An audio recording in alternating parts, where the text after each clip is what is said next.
English students, you're not stupid. Error correction is a controversial topic. A lot of people have strong emotions about it. Most English teachers believe that error correction is necessary. In fact, they think it's vital. Many students who have been trained by their schools and teachers also believe that they need to have their speaking errors constantly corrected. My students, therefore, are a little confused when I tell them, I will never correct your spoken errors. Some people get upset when I say this. Other English teachers get upset. They feel I am committing a sin, that I am committing English education heresy. Some students even get upset. They beg me, AJ, please correct my speaking errors. I always say, no. Of course, traditional English classes love error correction. When a student speaks, the teacher will directly or indirectly focus on their mistakes. For example, a student stands up in class. She says, yesterday I had good time. I go to store and go shopping. At this moment, the student feels nervous because all of the class and the teacher are listening to her. But she also feels happy. She just spoke English. She just communicated information clearly in English.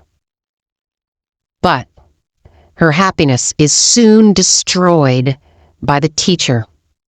If the teacher is nice, he will say, okay, yesterday you had a good time. You went to the store and went shopping.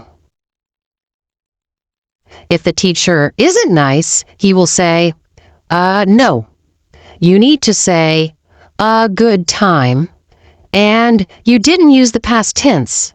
You're talking about yesterday. What is the past tense of go? Either way, the student now feels foolish and stupid. She now thinks, English is so difficult. I'll never be good at English. Her motivation is destroyed.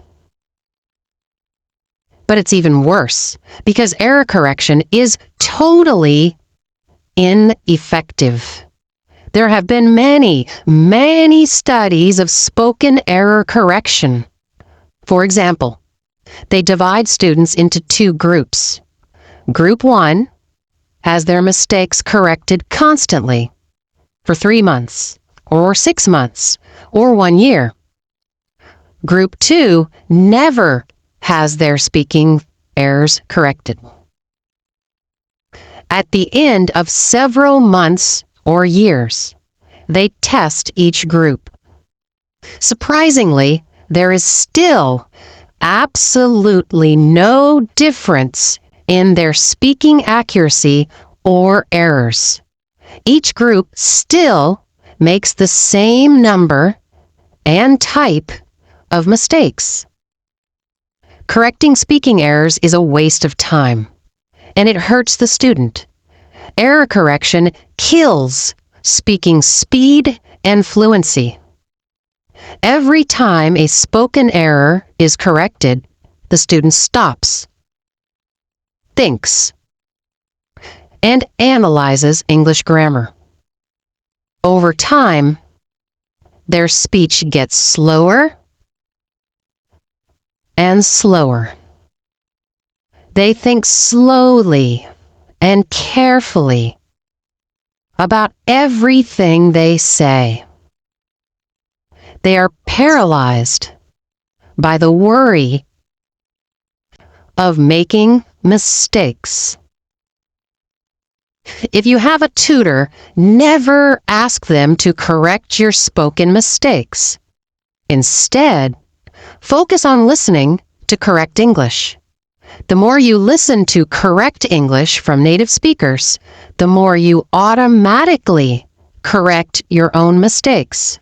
Your speech becomes more accurate and faster. And it happens effortlessly and automatically. So forget error correction. Don't focus on the negative. Don't focus on mistakes. Focus on the positive. Focus on listening to a lot of real English from native speakers.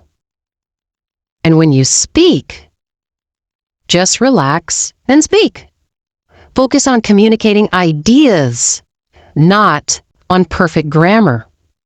With time, your grammar will improve automatically.